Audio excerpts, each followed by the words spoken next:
Okay, we're going to go ahead and call the meeting to order. Before I begin, I want to welcome this month's Leadership Development Program participants. As I said before, we're happy to have you all. And if you would, just stand up, tell us your name, what department you're in, and how many years you've been with us. Hello, my name is Joe Castleman. I am in vegetation management and I've been there for 7 years. Hello, I'm Mike Collins. I work in Department 81 in operations, and I'm team leader for the operations technical support group. And I've been here just under 10 years. I'm Brian Jordan. I work in Department 63 overhead construction. I've been here just over 15 years. I'm Andrea May from the Communications Department, and I've been here a little over 3 years. I'm Deanna Unger. I'm in the HR department, team lead over benefits and payroll. I've been here 4 years. Well, thank you guys for coming. And like I told you before, we always enjoy having you all here. The first 5 months, we get to have some visitors instead of seeing the same people. So, Mr. Coley, I want to go ahead and call the roll. Commissioner Pennell will be coming in about 10 minutes late. You'll note that all the other commissioners are here. So noted. Okay, the minutes were sent out. I want to ask for, if everything is okay, approval on the minutes in second. I move to approve the minutes. Second. All in favor? Aye. Any opposed? We'll go right into the official action, Resolution 1339, authorizing participation in the TVA Startup and Testing Power Program. Commissioners, I'll remind you that you approved this on first reading last month. You had a full, complete presentation by John Williams. I'll ask him to summarize that for your consideration on second reading. Good afternoon, Commissioners. As Ms. Roach mentioned, last month we brought for your consideration an optional pricing program from TVA, the Startup and Testing Power Program, or STP. It was passed on first reading, and today we come to you on the second reading for Resolution 1339. As you recall, STP is a flexible pricing program from TVA. It's intended to offer an interruptible electric rate for large industrial and commercial customers. It is a discount pricing within the TVA portion of that rate that is for eligible customers when they're testing equipment associated with the startup or restart of a facility or the expansion of an existing facility. It does have an additional term of 6 months with extensions that would be allowed if needed. With that in mind, we ask for your consideration of Resolution 1339 on second reading. It would authorize the President and CEO to execute the documents necessary for us to establish also the STP electric rate schedule and for us to be in a position to offer that, participate with TVA to offer that to our customers. I'm sorry. Are there any questions you may have? Okay, if there's no questions, can I request a motion and a second on Resolution 1339 on second and final reading? So moved. Is there anyone from the public that wants to speak on this resolution? If not, Mr. Coley, could you please call roll? Commissioner Askew. Aye. Commissioner Hamilton. Aye. Commissioner Herbert. Aye. Commissioner Pennell. Aye. Commissioner Thompson. Aye. Commissioner Williams. Aye. Commissioner Warden. Aye. Resolution 1339 is passed on second reading. Okay, we'll go straight into Resolution 1340, requesting City Council of the City of Knoxville to pass a resolution setting the tax equivalent payments for the electric and gas systems. Commissioners, I'll remind you that we do this annually, and I'll recognize Mark Walker for this presentation.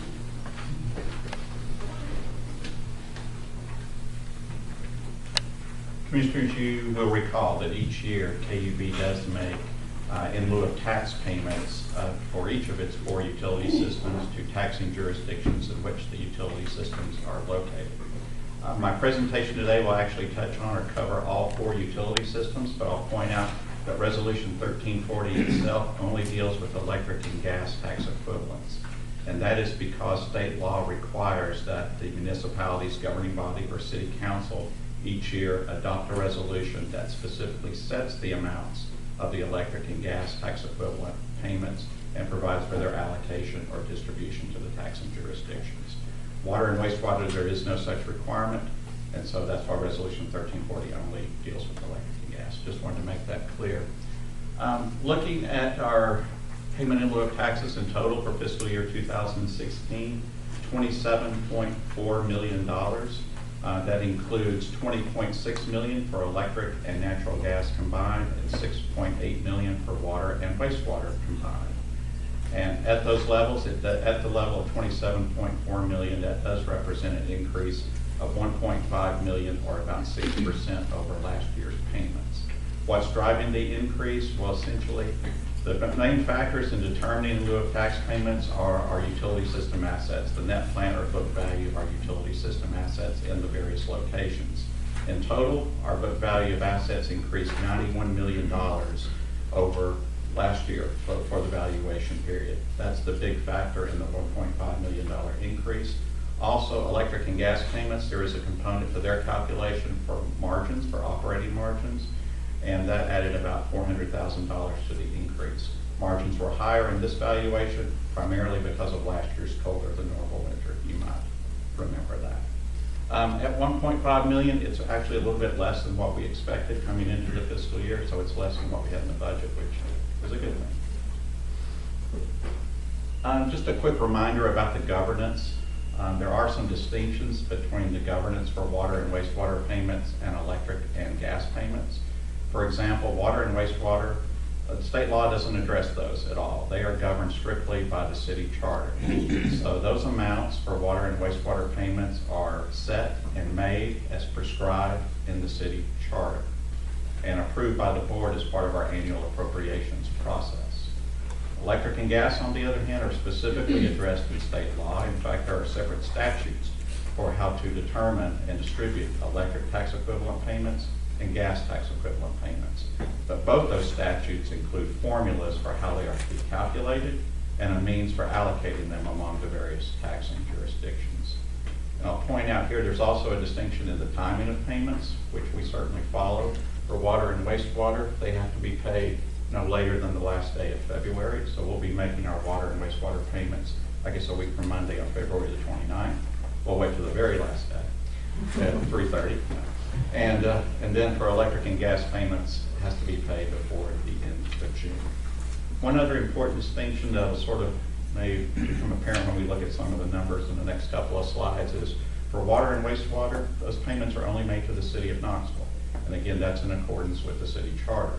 Electric and gas, they are made to various taxing jurisdictions in which the systems are located. The city, Knox County, and other counties in which our electric and gas systems may be located, or are located. Looking at a breakdown of the FY16 pilots of the $27.4 million, looking at it first by utility system. Electric is $13.9 million. That's an increase of about $600,000 over last year. Natural gas, $6.7 million, increase of about $650,000. Water is at $3 million, an increase of only $33,000. I'll point out on that, again, remember water and wastewater are only paid to the city. And also, water, we only had about a $10 million increase in the book value of assets within the city. And that was really offset for a large part because the property tax equalization rate for Knox County actually dropped this year. Whenever they do reappraisals, there's usually a resetting of the equalization rate, and it came down to 9,634 from 1.0 last year. So that had a mitigating impact on water system. Wastewater, $3.8 million, it grew about $215,000. So that's the breakdown by the four utility systems. Also looking at it by taxing jurisdiction, the city of Knoxville will get about 63% of the $27.4 million at $17.4 million. That's an increase of $900,000 over last year. I'll point out at $17.4 million, that represents about 8.5% of the city's general fund revenue. So I think it's fair to say that, and it's accurate to say that KUB as a single entity remains the largest source of tax-related revenue for the city of Knoxville. Knox County, $9.1 million, an increase of about $500,000 over last year. And then other counties, that's about $880,000. And again, that's going to be for the electric and the natural gas systems. And when we treat portions of our systems in outlying counties, that includes Granger, Union, Sevier, Blunt, Anderson, Loudoun, and Jefferson counties. Yes, in those that mix. So, breakdown by taxing jurisdiction, 27.4. Any questions on? Yes, sir. Is this essentially a pass-through? I mean, it's the tax on folks that use the power system, but we just collect it, pass it back through to the governmental entities? This is actually payments that we are making. It's part of the, as a utility, it represents our share of the cost of local government. So it is not that we are necessarily collecting like sales tax would be and passing that through to the state government. Obviously, this is coming from our revenue rate base, but it is based upon the value of the assets that we own in the system. In lieu of tax, as opposed to paying a tax, because we're tax exempt, it's an in lieu of tax payment, of course. Does that answer? But the revenue of it does come from our customers. Ultimately, it comes, everything Our comes from the customer, rate We base. don't take a slice out of it. We do that. That is correct. That's right. Okay. Yeah, That is correct. That's your point. That's my point. Does anyone else have any questions on the board? Okay, I'm not. Oh, you're I'm still, sorry. oh, go ahead. I was just asking about that particular slide. I apologize. Just a couple more charts. Come on, Mark. That works. This chart reflects basically how pilots have grown over time, so I'll move quickly. If you go back to 1994, we were paying $10.1 million in total pilots, just to show you how it's grown over time. 22 years later, we're paying $27.4 million. That's an annual growth rate of 4.6%. How does that compare to the rate of inflation over that period of time? That's what this black line shows. So you can see we've been paying quite a bit more than what the rate of inflation has been on in lieu of tax payments over the years. The average inflation rate, 2.2%. Over the 22-year period, we've been paying 4.6%. For the city, which I believe is this line, this area, 4.8% annually. For the county, 4.2% annually. And really the key point of this chart is I think it demonstrates that KUB, we certainly believe we've been paying our fair share of the cost of local government. And then in closing, Resolution 1340 does, by the adoption of the resolution, you are requesting City Council to adopt a resolution that sets the amounts for the electric and gas systems and provides for their distribution to the various taxing jurisdictions. I'll point out that the amounts calculated are the maximum amounts that are permitted by state law in accordance with the statutes.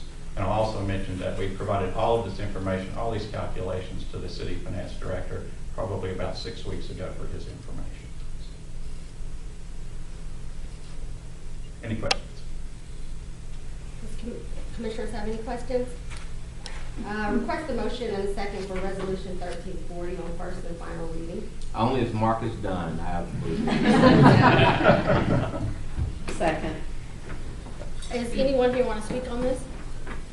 Okay, roll call. Mr. Kohler, could you please call roll? Commissioner Askew. Aye. Commissioner Hamilton. Aye. Commissioner Herbert. Aye. Commissioner Pennell. Aye. Commissioner Thompson. Aye. Commissioner Williams. Aye. Commissioner Warden. Aye. Resolution 1340 is passed. Okay, I want to recognize Mintha on President's report. Commissioners, we have our fourth and final report on our systems today. I want to recognize Julie Childers, who's our Vice President of Water and Wastewater Engineering, for that report.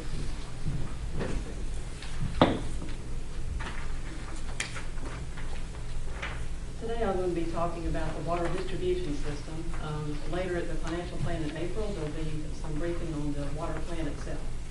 I've got two major topics today. One is to talk about the Century 2 program, which we've talked about for the past 10 years or so.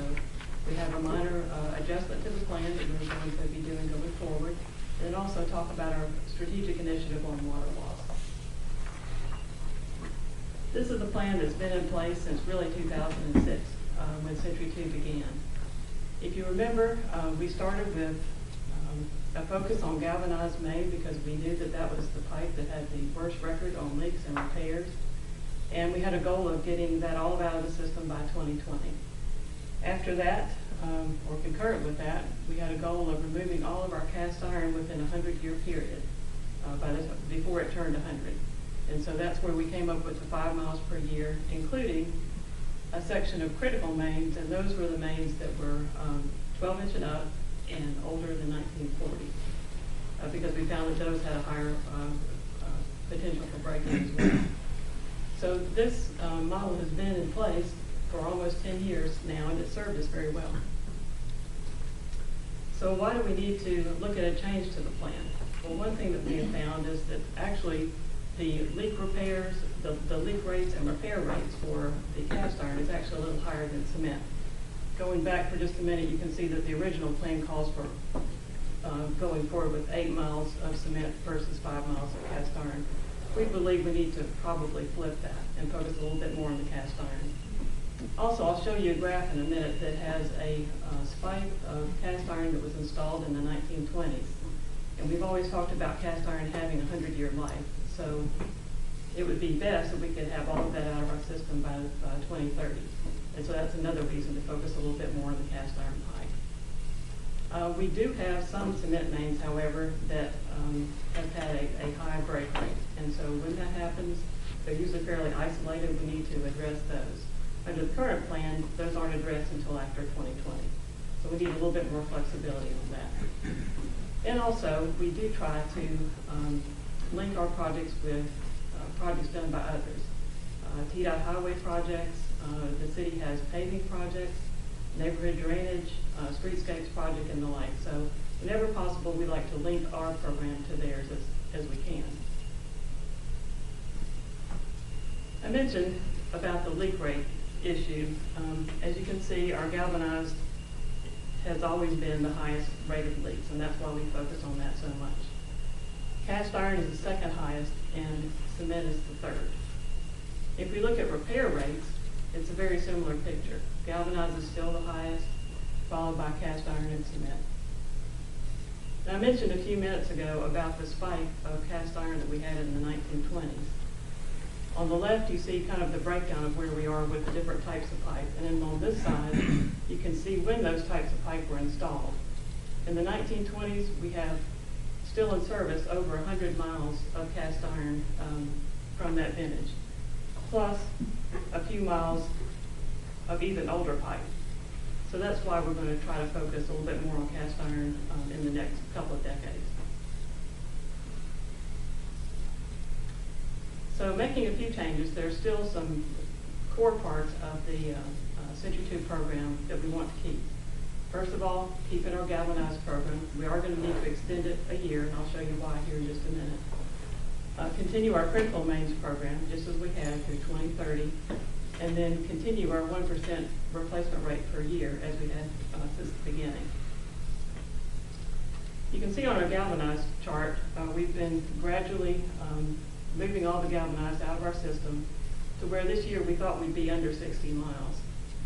But we were able to find a few extra miles in our East Knox County area. This is out far east in an area where we had bought some East Knox Utility District's mains years ago, back in the 1980s. Their records were not quite as good as ours, and some of the mains that they thought were plastic turned out to be galvanized mains. We discovered this through our repairs. We go out to repair what we thought would be a plastic main, dig down on it and find galvanized. So by correlating all of those types of repairs, we're estimating we have about another 6 miles to deal with. So that results in us extending our program out for another year, which is not really a problem. Our critical mains program, this has been in place since the beginning, and we're on target. We've basically got 15 years left in the program to remove 14 miles of critical main, and so that's on target as it was from the beginning. Going forward, we still have our galvanized plan, basically through 2021 now, at the rate of 12 miles per year. The other mains, mainly cast iron, but also cement and other types of pipe, we want to prioritize by matrix. And we've had several of these factors that have been in place from the beginning. The repair rate, leak rate, life expectancy of the pipe, criticality of the main, all of those things have been in place since the beginning. Some of the things we're focusing more on, as I mentioned, is trying to link up with other projects that are going on. And then what's new here is that we're going to have new system data coming in from our district meters. Last year, I kind of introduced the idea of district meters, and I'll talk more about that in the second half of the presentation. So this is our updated model. It doesn't look a whole lot different than the old one. You can see the galvanized is still there. We used to have cast iron extending out to the future. Now we're calling it other pipe. It'll be mostly cast iron with some cement in there as well. The critical mains is still there. The only difference is once we get past 2021, everything within the gray area will be evaluated on our pipe prioritization matrix. So just to kind of review, this is what it looked like before. It used to have a more regimented look with cement at a certain amount, 8 miles per year, cast iron at 5. But going forward, we feel like we're going to have more condition assessment data that will allow us to make better decisions on what pipe we'll replace in the correct order. So going forward, some of the benefits we see of this new model, of course, the increased flexibility. And it's very similar to what we've been doing on wastewater. If you'll recall, since the beginning of phase 10, we've been replacing an average of 25 miles per year. In the beginning of phase 10, those were projects that were prescribed to us by EPA.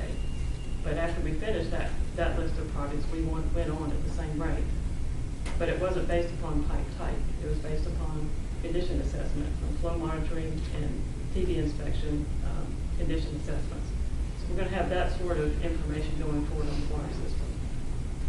We're still going to retain the important points of the Century 2 model, which includes the galvanized program, the critical mains, and of course the 1% that we've had since the beginning. So now I'm going to switch gears a little bit and start talking about water loss. I've showed these slides before, but I think it's good to remind ourselves that water loss is not really always about a main break like this.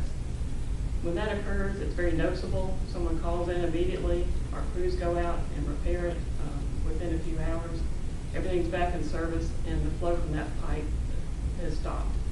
So it's a very high flow event, but a short duration. So the volume is not that large in the overall scheme of things. The second view here is what's more common in our system. And these are the underground leaks that never surface. When we did our system-wide leak survey a few years ago, we found that the volume of leaks from that type of leak was much greater than it is from an actual main break. And so going forward, the water loss effort is going to focus on hidden water loss that we are not able to see, like the main breaks. So there are a lot of benefits of reducing water loss. First of all, it improves our customer service. If we're able to detect a leak before it becomes a major break, then we've got less disruption to customers and less disruption to commuting traffic.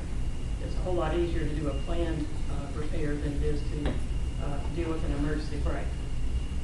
It can also serve to reduce our operating costs in that you can use less chemicals and less power if you have to pump less water.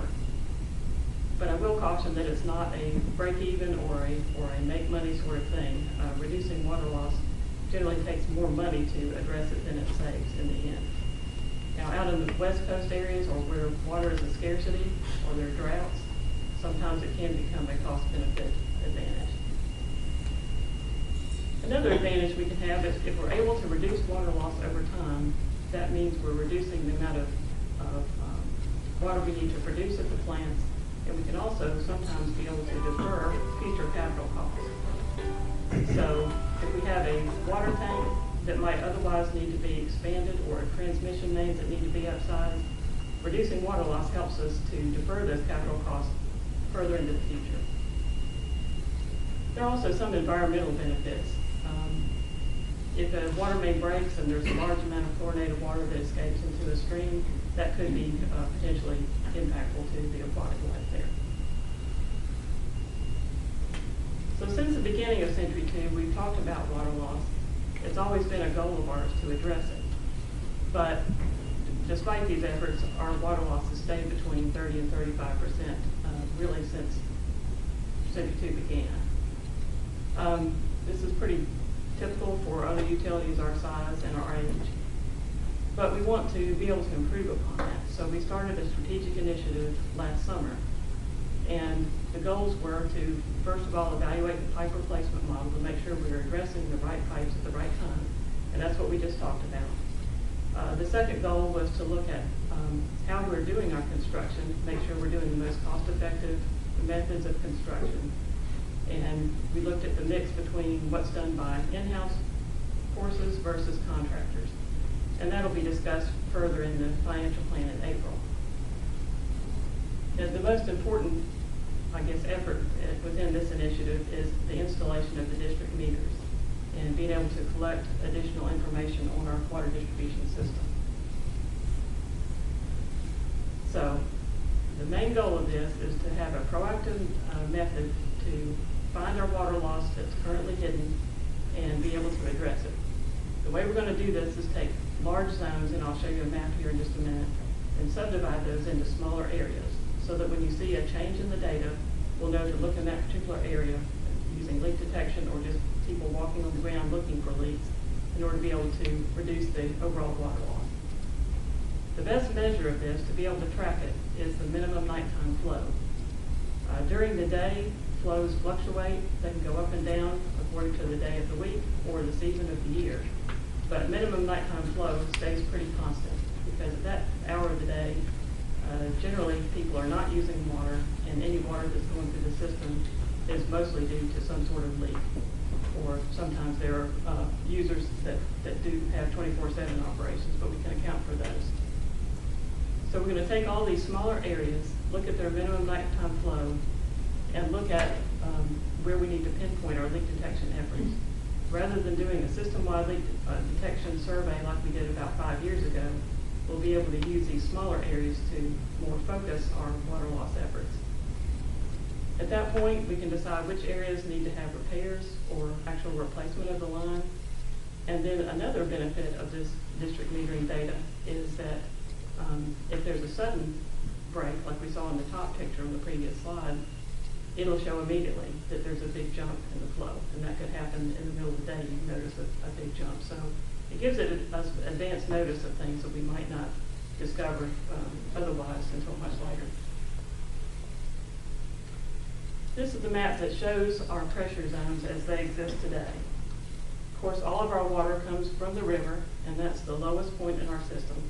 From there, it gets treated, and it gets pumped into the system through transmission mains into these various pressure zones, into tanks, and then it comes out into the distribution system from there. The numbers that are underneath the zones are the number of customers. And on the district metered areas, or DMAs, our goal is to have between 1,500 to 3,000 customers per each zone. So you can see out in the East Knox County area, some of these areas are already small enough to be district meters without any additional subdivision. They look large in size, but the population is very sparse and there's not that many water lines. And so those are pretty easy to address. Now what we're going to do, or almost have finished actually, with the phase 1 DMAs is to install meters at all the tanks that don't already have, and that's important to know how much change in elevation and how much change in flow you have within the tanks in these district metered areas. In addition, we're installing meters on river crossings. There are a few lines across the river, and if you'll notice, that divides the main city into Main City North and Main City South, and then Main City East, which is now small enough to be its own district metered area. So at the completion of phase 1, we'll have DMAs for all of this East Knox County area already in place. Julie, before you leave there, if it's not going too far afield, what are the smaller yellow areas within the main city and the Third Creek area? Those are really smaller repump areas that may be higher elevations where they're just it's hard to see, I know, with this scale. No, that's okay, that makes sense. Okay. Okay, the second phase, we're going to be addressing West Knox, Third Creek, and Fountain City. And as you can see, the customers in those areas vary between about 10,000 to 15,000 in each one of those pressure zones. So we're dividing them up into 6 to 8 DMAs, and that will help us pinpoint where water loss might be occurring. I guess if we knew that, right now, we can find out if something's happening in the overall Third Creek area, for instance. But going forward, once we have this in place, we can say it's not just in Third Creek area, it's in Third Creek area number 4. And so it makes it a whole lot easier to pinpoint where your loss is coming from and be able to address it more quickly. There will also be a phase 3, and we have not subdivided this out yet. It's coming later this summer, that will divide Main City North into smaller areas and Main City South into smaller areas as well. So I wanted to show you what the DMA construction actually looks like. It's a fairly simple operation. The way they do it is they uncover the water lines, generally 3 to 4 feet deep, and then install a manhole. It's actually a bottomless manhole that has arches cut out into it. And you set the arches down over top of the excavated water line, and then put gravel in the bottom. The water line is then tapped, just a small 1-inch tap. You don't have to cut the pipe in order to install this, and so it doesn't interrupt service to customers. Fairly small cost to this as well, about $15,000 per site. This is more of a schematic view on the left, showing the manhole with the arches cut out, pipe going through. The meter has a probe that goes down to the middle of the pipe, and that's where it detects both pressure and flow. And then that pressure and flow information comes up through these wires and then is transmitted to a data antenna. And so this information is sent back to us through cell phone service. We don't have to have someone out to go read these meters. And the information will be coming in, pretty much constantly on a 15-minute interval. So we'll have a lot of data coming in. And on the right, this is just a picture of an actual installation showing the gravel in the bottom and the meter installation as well. So this is our implementation schedule. The first phase is 27 meters, and that should be complete later this month. The second phase will be 37 meters, and those are those areas out to the north and west that we're going to subdivide, and that'll be finished by June. And then the last phase will be coming in September, and that's where we divide Main City into multiple DMAs. When all is said and done, we'll have 100 of these meters out in the system. So on the strategic initiative, we have several items that we've already completed. First of all, we've talked about the model replacement program. We have looked at the workforce mix, and we are recommending that more of that work be brought in-house. And then we've just about finished installing the phase 1 DMAs. The data is being transmitted automatically. We're still in the process of formatting that in a way that is going to be easy to use. And we'll be able to use this to identify main breaks and areas where a leak is occurring more rapidly. As far as upcoming tasks, we have phase 2 and phase 3 DMAs coming up this summer and fall. And we also have a pilot program in a small area that we're going to look at. We're going to measure the leak before we start the pilot program, and then do some repairs, and then compare it to a leak detection afterwards to see how effective we can be with point repairs within the district metered area and reducing overall water loss. Later in the fall, we're going to be looking at pressure management options. When I showed you the map a few minutes ago, those different pressure zones, there's a possibility that we may be able to operate some of those at a lower pressure. And if that's the case, a similar size leak is going to have less volume leaking if it has lower pressure behind it. So that's another option we'll be looking at later. And then by the end of the year, our goal is to have a comprehensive water loss plan that can direct our work for the next few years and develop an overall plan for that. So in summary, we've modified our water model replacement program somewhat, more of a tweak than a change.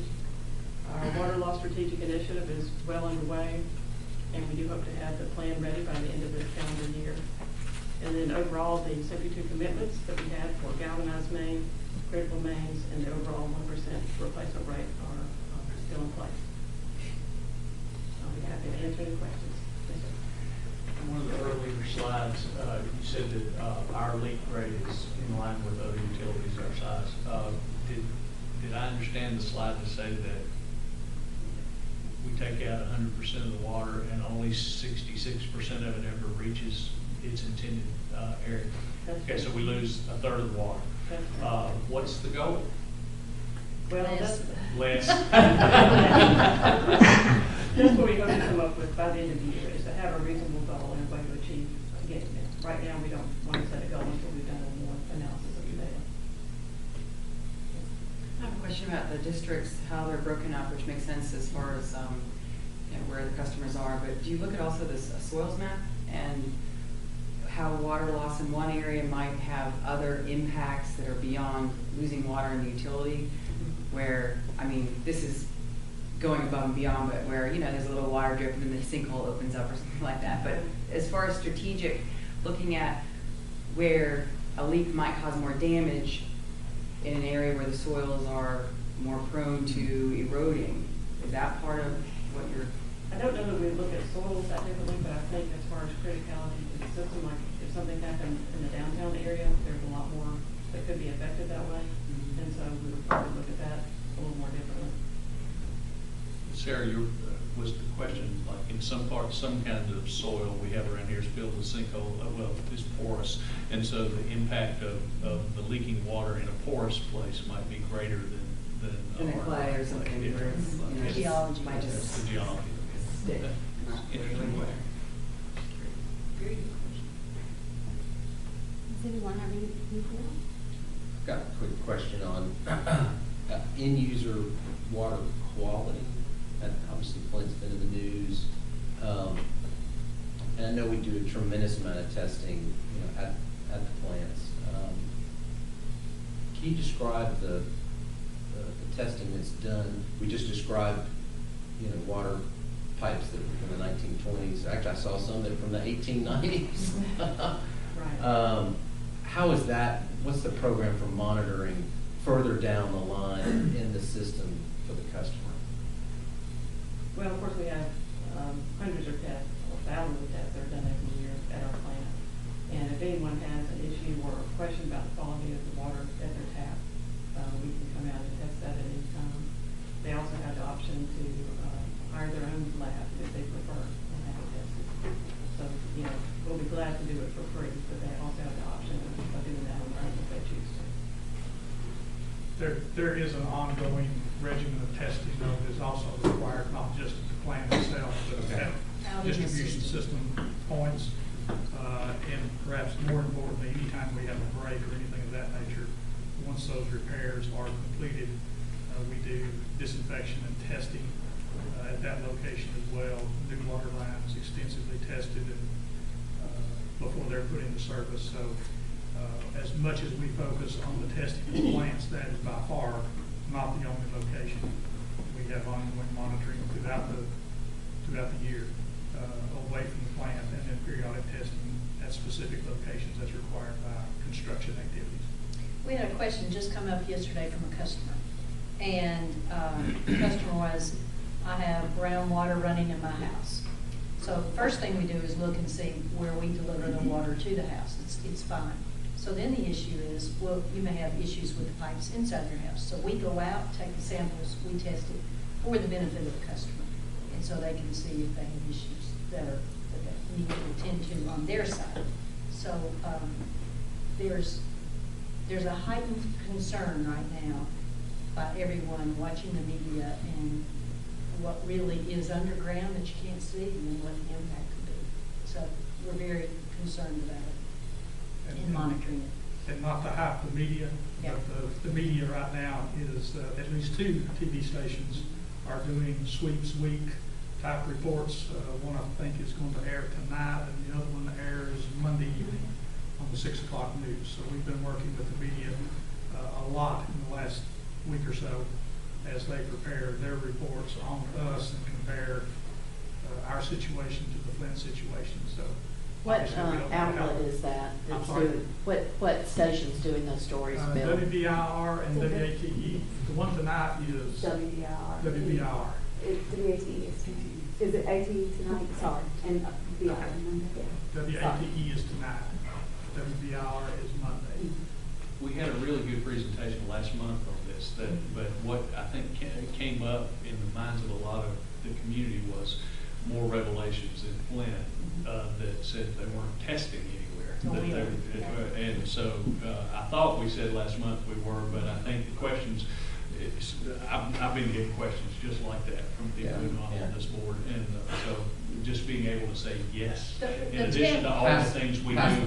Yeah, the tests aren't just at the exit of the plant. Right. The tests are out throughout the That's the distribution. important distinction, I think. Last month, we really focused heavily on what we do to clean the water up. Well, and that's true, but, and again, the problem originated at the plant, and just, steamrolled through the whole system. And honestly, in talking with our folks throughout the organization, with the operators as well as our folks in the labs, it's just, nobody can comprehend how the decisions were made, or in some cases not made, that impacted that site. It's just inconceivable that it could happen there, much less here. And I think Derwin did a good job last month trying to talk about the extent to which we look at the quality, we measure the quality, we go through a process before we make any changes that looks at the potential impact immediately in the plant and out in the distribution system as well. So hopefully that will come out in the news reports. Because it was a really good report. If some of you aren't home tonight, we will send you a link after it airs, so don't worry about trying to catch it. Julie, one follow-up question. Leaks obviously let water out. Do they bring contaminants in? No, everything's under pressure. It's different Right. than the sewer system. Okay. We talk about infiltration coming into the sewer system. Right. But the water is always under pressure, so it's always pushing out. Always pushing.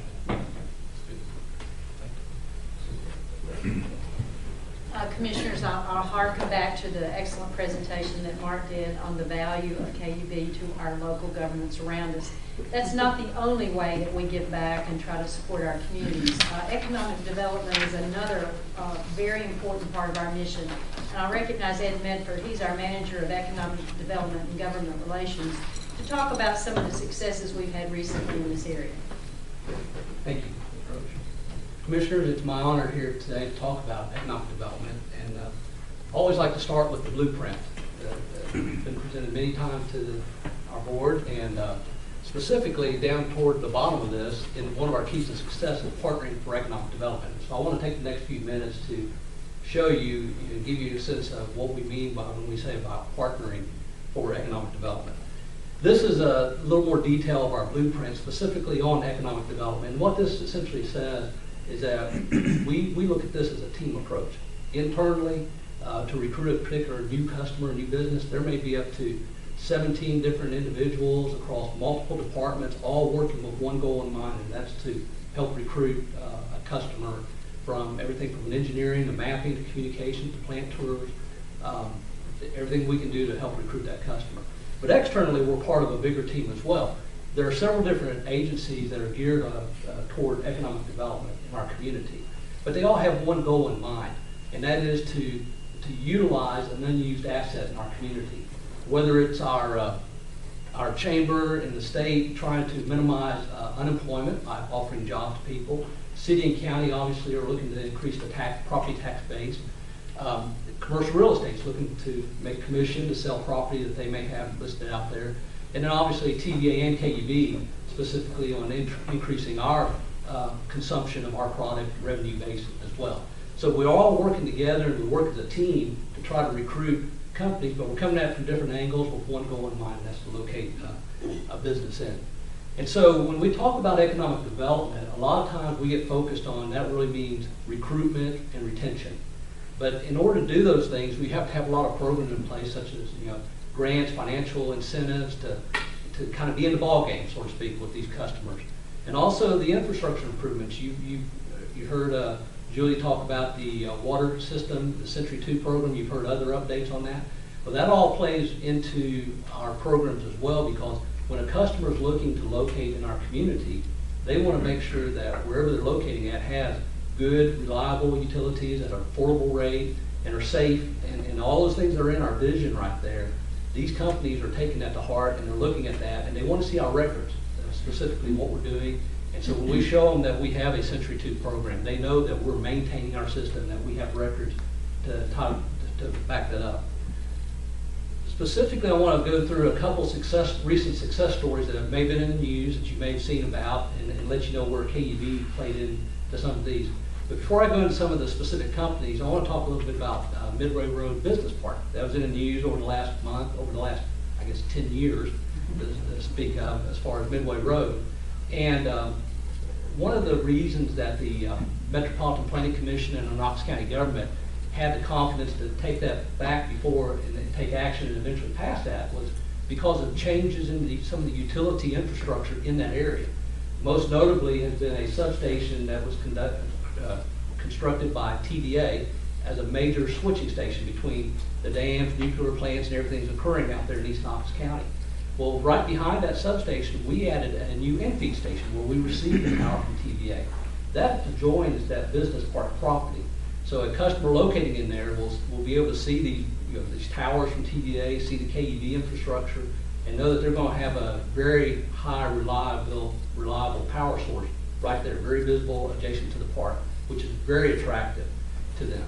In addition, normal growth that has occurred in that area, in the Carter High School area and just south of that area toward the park, has allowed us to expand and extend our gas and water systems and wastewater systems closer to the park, which now makes it a little more economically feasible for the county to invest the rest of the money to extend those services onto the park. So now it becomes a much more economical, doable model to build that park there. And as you've seen in the news last month, that was approved. And so now the fruits of the labor of all that work, it'll probably be about 2 years before that property is fully developed and marketable and businesses being located out in that particular park. There's some additional steps that have to go through, some community meetings that the Development Corp will be going through. So we'll be playing a part of that as we look to extend systems out there funded by the Knox County and the Development Corporation.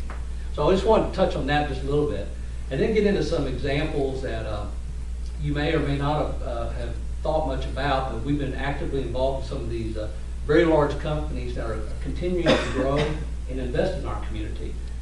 Most notably, I'd like to start with Green Mountain Coffee. Many of you have seen these KUBs and KUBs. Well, interesting, they're located out in our Forks River Industrial Park. And a couple of numbers I want to kind of toss out that on a weekly basis, that one plant is producing 80 million K-Cups every week out of that plant. And that's a phenomenal number, but even more impressive than that, Green Mountain Coffee, KUB Green Mountain Coffee has 12 plants located in North America, in the United States, up in Canada. In Vermont is where they're headquartered at, in the Green Mountains of Vermont is where they're actually based out of. But they have plants in California, Washington, and several in Canada, Virginia. But the Knoxville plant is their most efficient plant, to the point that 40% of their total corporate revenue is coming out of this one plant here in Knoxville, Tennessee.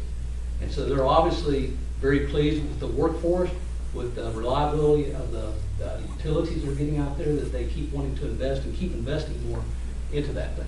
This is a picture showing some of the factors of why they keep choosing, because they actually have land available that they purchased when they came into the system back in 2010.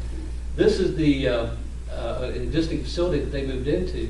This whole extension was just recently added where they put more roasters out there so they can produce more K-Cups out of this particular plant. And to give you a perspective of how big this really is, just notice along the side all these tractor trailers parked along the top and bottom of that, just to give you kind of a sense that it's a very, very large facility out there. And so they're able to continue to invest and scale that up, to the point that right now Green Mountain has over 800 employees out there at the facility. They're running around the clock. To date, they've invested $93 million into the Knoxville plant.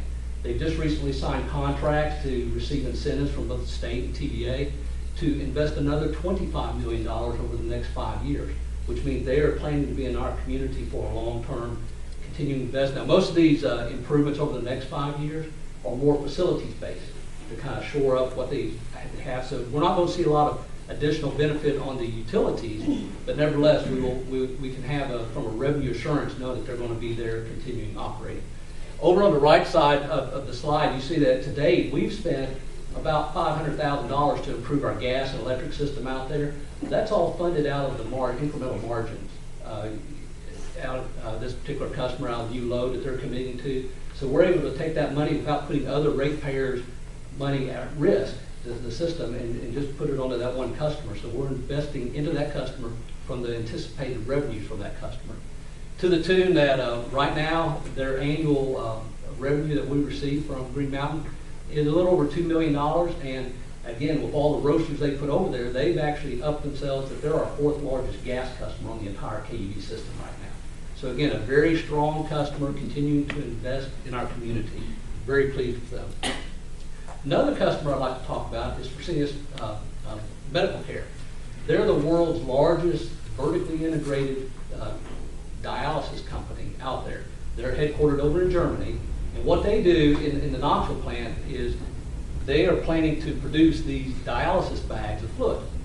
And their big product, obviously, the big utility they're looking at is our water. And a great question and conversation that we just had about water quality, because when they came in to look at our system, they could have picked anywhere in the world to locate a facility.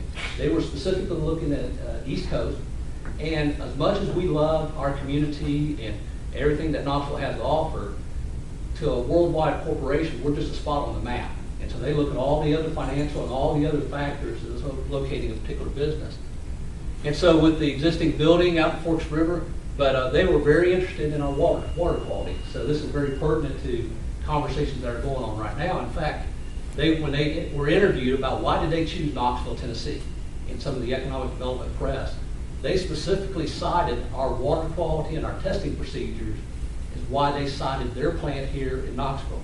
Again, to remind you, each of these bags here is essentially supports a dialysis patient. That's 5 gallons of water, in each of their bags, along with their dialysis solution that they're putting in there.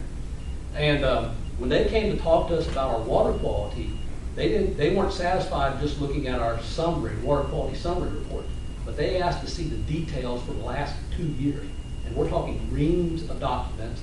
They brought chemists and engineers in and talked to our laboratory testing people. They talked to our engineers. They looked at our plant operations. They were interested in the change of water temperature. What do we do from a chemical change? Because again, all this impacts their product that they're going to be putting out there. And so it's comforting to know that they still have the confidence. They're still looking at Knoxville, even not only what they're putting in now, but as they continue to grow, because they see the data and their experience with water around the world, and they have the confidence to continue to invest in Knoxville. So that's an outside view of it, as opposed to maybe what we get kind of caught up with internally or maybe locally. To have a worldwide company kind of validating our water quality and our testing and our staff, I think it speaks reams there. Now, they're in the process of, they are our very first pharmaceutical manufacturing facility on the KUB system.